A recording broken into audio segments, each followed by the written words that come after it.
So we have to arrive at a near 100% agreement with almost anything we do, and sometimes when there isn't that agreement, and then things just don't change.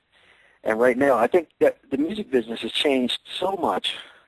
There was a time when you put out an album that there was a reasonable expectation of the record company that put out the money getting the money back in the form of sales. Now, as soon as, well, new material-wise, I'm slightly switching gears. We play a new song, and the next day, or maybe later that day, it's published on YouTube, before it's even recorded properly by us. So that, with the Drake, we used to do that all the time, play new stuff at gigs, and try it out, give it a little life, get some changes, and, experiment with it. And I think people are less reluctant to do that because every single thing that people talk on is a recording and video device. And for some reason, people just want to, take something that's meant for an audience and give it to the Internet.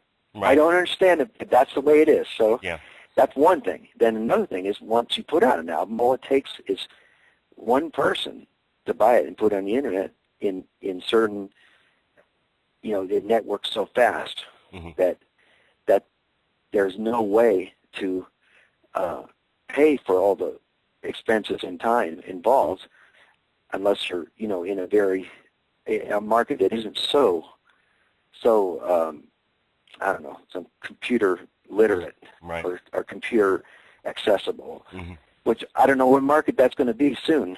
Pretty soon everybody's going to be doing that. Right, yeah, and the folks that I've talked to, as well, Steve, they said not only has the music industry changed, but a lot of them will say that it's changed so much where it's almost kind of flip-flopped dramatically as far as touring and creating music, where before you would put out an album and tour behind it, there would be a big tour behind it because the album was selling. There wasn't the file sharing. There wasn't the piracy. You had the funds from album sales to support something like that. And they said now it's such a fact of you have to go out there and play live to even support any kind of new music that you put out. It's almost like you're touring to support, you're touring to support your new music instead of the new music supporting the tour almost.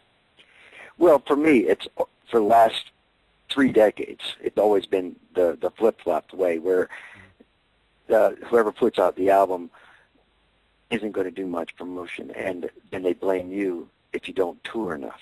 That's why it didn't sell. So it's always been that way to me. I've never heard a record company that didn't use that excuse. So that, I think it's flip-flopped even more in a different direction, which is that the album is mainly, something you give away now to the people that have supported you, and your entire compilation of your life's work, including your new stuff and old stuff, is what sells the tickets, not anything new or on the charts. And again, that's at the level that an underground level, which is where I've always lived. If you're on TV or have a current video, of course, there's a different thing. You're getting sensational multimedia exposure. Right. Which has never been part of my career. Yeah. Yeah. Well, I know, Steve, you've always been a guy, I think, and just what I've read and what I can kind of sense from the stuff that I've seen is you're a guy that's just like, hey, get me out there to play. I'm a musician. Never been a guy that's worried about sales, I think, or anything like that, just worried about the integrity of the music. And I think that's the stuff that's really endearing to people, and that's what's going to keep, people coming back. Well, one thing I could say for sure is that pretty much everybody I've sold a record to in the United States, I've met and shaken their hand, their hand. We've done touring, just touring forever, and I guess by setting this, not setting my sights small or anything, but just by just saying, I'm not going to try to compete in the the really the American Idol type of level ever. Just forget about that. That's a whole different. To me, it's a different industry. Mm-hmm. But there is, I don't know. After touring and just seeing that at the underground level, the people can tour their whole lives as long as they sincerely give it to the people to buy the tickets. Yeah. And they remain so loyal. Yeah, and and I think as a fan, Steve, I think the reason why is because, in this digital age, like you've talked about, everything seems kind of cold almost. I mean, it just seems like when you have the warmth and genuine power and passion behind it, that stuff's going to show more, and eventually that stuff's going to get the better of people, and the younger crowd's going to come in.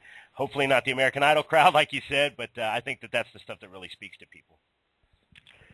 Well, yeah, I mean, TV stuff has always had to be, show me everything, the beginning, the middle, and the conclusion in 1 minute. So the song has to be that way, the image has to be the way that, everything has to be just, I have to figure this out right now, and it has to appeal to me in 3 seconds before I change the channel. Yeah. And you can't do that if somebody like me just is not designed for that. Yeah. But, I'm not putting up people that can make that work. I'm just saying that it just never was me. Yeah. How about the? I'm sorry. Steve. I love to preach to young people, not preach. I mean literally, but give these educational seminars and explain to them that being successful at making a living in music means being able to do what you want and make a living. And it involves hard work every single day. Yeah. You have to work on something every single day, even if you're not, doing it in front of an audience. Right. It can be done. It can definitely be done, but don't ever measure your success by dollars, units sold, or chart position, ever. Right. And speaking to a virtuoso like yourself, obviously, Steve, considered one of the best guitarists of your generation. When you go to these clinics, when you do these in stores, when you talk to young players, is there when you listen to new music, is there anybody maybe that we don't even know about that's been around for a while, or somebody new that you would recommend? I was interested to hear that from you. Is there somebody that you're digging right now, Steve, that other people probably don't know about? Wow, a good question. One thing I'm not great at is names. Like we've heard a lot of people play in the process of touring, and so many good players. I think every city I've been to has, this guy is really good, and his band is really good, kind of thing going on. And I don't know. I think that if there's somebody you like on a national or a worldwide level, there's a very good chance that, just a few hundred miles away, there's somebody just as good playing, in a small club or trying to play in a small club.